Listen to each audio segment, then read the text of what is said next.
We've had a taste this morning of what it's like to be part of a crowd. With the first crowd, starting at the cemetery gates, we waved our palms and sang Hosanna, which means save us.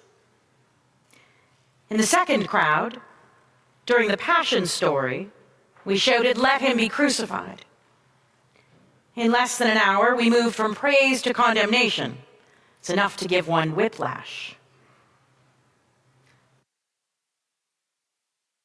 Actual span of time between Jesus' triumphal entry into Jerusalem and his trial under Pontius Pilate was approximately 5 days.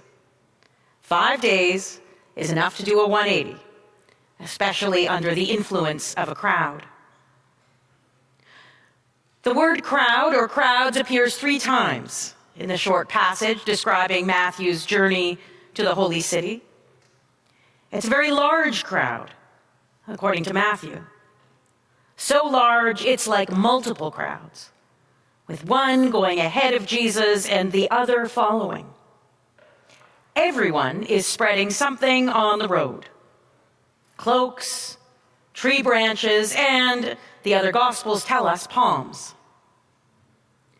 They're doing this because paving the way is an ancient way of honoring a king. As one, the crowd is recognizing Jesus as king. They're also hailing him with shouts of Hosanna, save us. The shouts are coming from the crowd ahead of him and the crowd behind him. Members of the crowd are calling Jesus to save them as a people, to save them from the oppressive, idolatrous Roman regime. As one, the crowd is recognizing Jesus as the long-promised Messiah. And by the time Jesus enters Jerusalem, the whole city is in turmoil. That same city, that same crowd is still in turmoil 5 days later when Jesus is on trial before Pilate. He asks them whom he should release, Jesus or the terrorist Barabbas. As one, they shout, Barabbas. And when Jesus asks what he should do with Jesus, they shout, as one, let him be crucified. The crowd mind is made up, and Pilate fears it will riot. And so Pilate goes along with the crowd's demands. He releases Barabbas and hands Jesus over to be crucified. Crowds are powerful. It can be difficult to know our own minds and hearts in a crowd, amid a mob mentality. And even when we do know our own minds and hearts, it can be hard to speak up, especially to a crowd in turmoil. I don't spend a lot of time in physical crowds like the ones described in the Gospels. A crowded subway is not quite the same as a mass gathering for a single purpose. I do, however, spend a fair amount of time in virtual crowds, on social media, where the crowd mind can make itself up in an instant. It's not called Instagram by accident. And even if I mostly refrain from sharing my reactions online, I am equally tempted to praise and condemnation. One moment, I'm reading something that makes my heart sing, something about the kindness of strangers, perhaps. And the next moment, I'm seeing something that makes my heart race, usually the callousness of strangers. I'm not sure why I'm so suggestible. Maybe it's the technology, the algorithms, the artificial intelligence feeding me stories engineered to get a reaction, traffic. Or maybe it's the powers behind that technology, Russian and other bots, stirring us up against one another, distracting ourselves, so we won't resist the powers. Or maybe it's my own flawed human nature. Maybe if I were a better person, maybe if I were more holy, I could regulate my emotions better and consume social media with greater equanimity. Or maybe it's all of these things.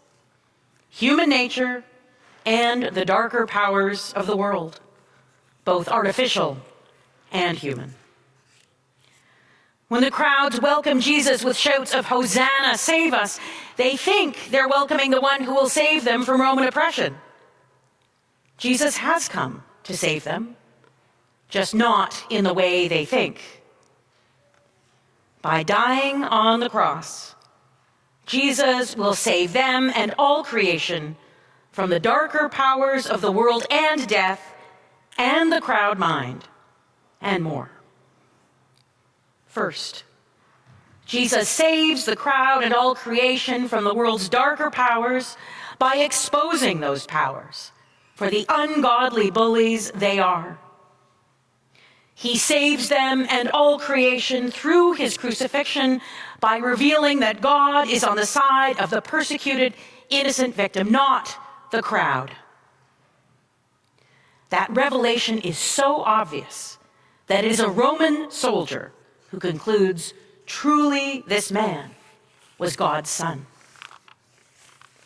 Second, Jesus saves the crowd and all creation from death. Death was seen as God's punishment for Adam and Eve's disobedience. And by entering into human life, Jesus shows that death is neither a punishment nor an end. By dying to his human life, Jesus brings divine life to all who are dead. At the moment of his death, according to Matthew's gospel, the tombs were opened and the bodies of the saints who had fallen asleep were raised. Third, Jesus saves the crowd and all humanity from the crowd mind, which is intertwined with what is traditionally called sin. He saves them from sin first by his example, by showing them how not to follow their flawed human tendencies. And second, he saves them from sin by entering into the fullness of human life, including death, and transforming humanity from within. By his example, Jesus teaches us something that probably sounds old-fashioned these days. He teaches us the power of obedience to God. Obedience is not valuable in and of itself, but obedience to God helps us make the right choices, especially when we're being pummeled by the crowd. In obeying God, Jesus differentiates himself from the mass. He shows what it takes to rise above the unrighteous impulses of the mob. By entering into and experiencing human life in its fullness, including suffering and death, Jesus unites humanity with God once and for all. The final stage of Jesus' earthly existence, death, marks the final step, the final stage in that union that began with his incarnation. All barriers between God and humanity are removed, as signified by the tearing of the curtain in the temple in two. Death is not the end. We are with God for the long haul. Crowds are transitory. Our union with God through the death of Jesus doesn't prevent us from doing wrong, doesn't prevent me from being tempted to praise and condemnation. I'm still human. We're still human.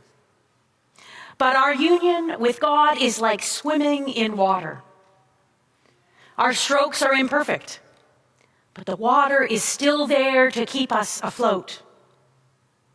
And we do best when we swim with the water rather than against it.